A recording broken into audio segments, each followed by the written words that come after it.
back to Penny's Reading Nook. Glad to see you here today. Today I've got a snowy book because here where I'm at it's snowing and it's really cold. So I thought I would get out one of my favorite winter books, and it's called The Wild Toboggan Ride. It was written by Suzan Reid and it was illustrated by Eugenie Fernandez. I hope you enjoy this book. The afternoon was crisp and quiet. Nicky pulled her long toboggan to the top of the hill where Grandpa Dan was standing, tapping his boot in the snow. "Come along," he frowned. "I'm chilled to the bone. Fiddlesticks to the snow." "Please, Grandpa Dan, just one more ride," pleaded Nicky.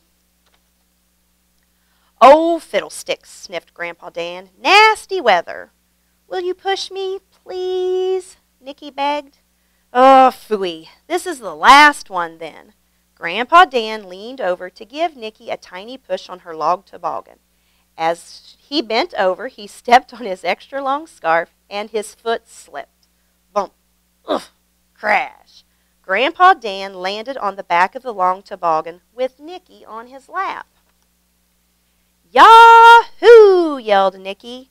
"Good grief!" gasped Grandpa Dan. "How do you steer this thing?" Down the hill they went, gathering speed, with Grandpa Dan's extra long scarf flapping in the wind. "Yahoo!" Nicky yelled again. They reached the bottom of the hill, and the toboggan swerved left. "Whoa!" sputtered Grandpa Dan from behind his extra long scarf. "I can't see a thing." Boom! Oof! Crash! The baker crossing the street landed on top of Grandpa Dan and Nicky. "Good grief! Move up!" yelled Grandpa Dan. "What on earth are you doing, Dan?" asked the baker. "Trying to steer this confounded contraption. Move your head, I can't see a thing." Along the street zoomed Grandpa Dan, Nicky, and the baker, all on the long toboggan. Bump! Oof! Crash! The barber, locking up his shop, landed on top of the baker. "Heavens! Find your own spot," said the baker. "Quiet down up there. I can't see a thing," yelled Grandpa Dan. Along the street and into the park went Grandpa Dan, Nicky, the baker, and the barber, all on the long toboggan. Bump! Oof! Crash! The police chief, on his way home from work, landed on top of the barber. "Get your foot off of my head," said the barber. "Wowza, Dan, do you have a license for this thing?" asked the police chief. "Move up. We're getting squished back here," called the baker.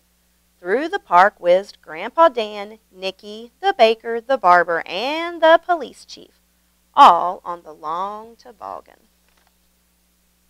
Bump! Ugh! Crash! The mail carrier with her bag of letters landed on top of the police chief. "Sorry, Chief," said the mail carrier. "Get your mailbag off of my lap and sit down," said the police chief. "This is my spot." "Good grief!" Grandpa Dan yelled. "With everybody dancing around up there, I can't see a thing." Out of the park and onto the frozen lake went Grandpa Dan, Nicky, the baker, the barber, the police chief, and the mail carrier, all on the long toboggan. Bump! Oof! Crash! A hockey player landed on top of the mail carrier. "Penalty!" yelled the hockey player. "Interference!"